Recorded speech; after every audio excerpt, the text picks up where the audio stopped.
Hi guys, welcome two माय channel. आप सभी का मेरे चैनल में स्वागत है गाइस। आज मैं आप सभी के लिए बहुत ही प्यारा बेटी का हल्दी गीत लेकर आई हूँ, जो कि बहुत ही प्यारा है, नया है। सुनिए, आप सभी पसंद आए तो प्लीज मेरे चैनल को लाइक, सब्सक्राइब, शेयर, कमेंट जरूर करिएगा। और पहली बार सुन रहे हैं तो चलिए सुनाती हूँ, एंजॉय करिए इस गीत को। हरियर हरियर आम के पोलो पियर रदिया है, हरियर हरियर आम के पोलो पियर रदिया है। हरदी चढ़ावे दुल्हन के पापा है, हरदी चढ़ावे दुल्हन के पापा है। घर में से निकलेली दुल्हन के आमा है, घर में से निकलेली दुल्हन के आमा है।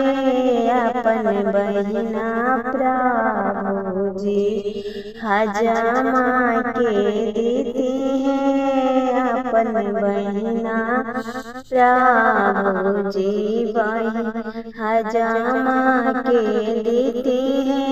तब रवा दुल्हन के हरदी चढ़ाइबे, तब रवा दुल्हन के हरदी चढ़ाइबे। हरियर हरियर आम के पोलो पियर रदिया है, हरियर हरियर आम के पतई पियर रदिया है। हरदी चढ़ावे हरदी चढ़ावे दुल्हन के भैया हे, हरदी चढ़ावे दुल्हन के भैया है। घर में से निकलेली दुल्हन के भाभी है, घर में से निकलेली दुल्हन के भाभी है। अपन बहिना प्रभु जी हजामा के देती है, अपन बहिनिया प्रभु जी हजामा के देती है। तब रवा दुल्हन के हरदी चढ़ाइबे, तब रवा दुल्हन के हरदी चढ़ाइबे है।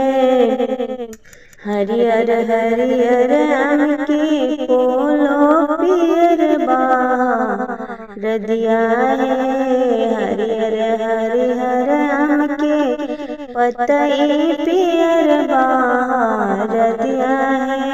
हरदी चढ़ावे दुल्हन के जीजा है, हरदी चढ़ावे दुल्हन के जीजा है। घर में से निकलेली दुल्हन के दीदी है, घर में से निकलेली दुल्हन के दीदी है।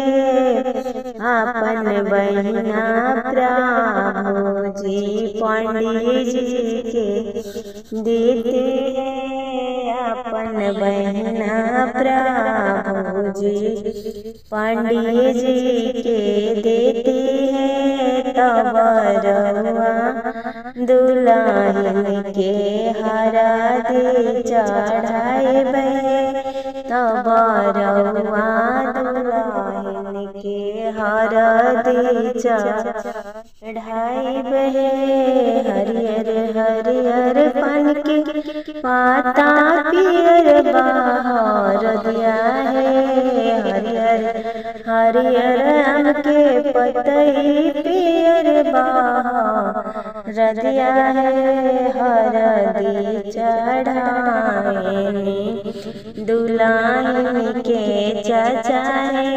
हरदी चढ़ावेनी दुल्हन के चाचा है घर में से निकाले रे दुल्हन के चाची है घर में से निकाले दुल्हन के चाची है अपन बहिना प्रभु जी हजामा के देती है तब रउआ दुल्हन के हरदी चढ़ाइबे।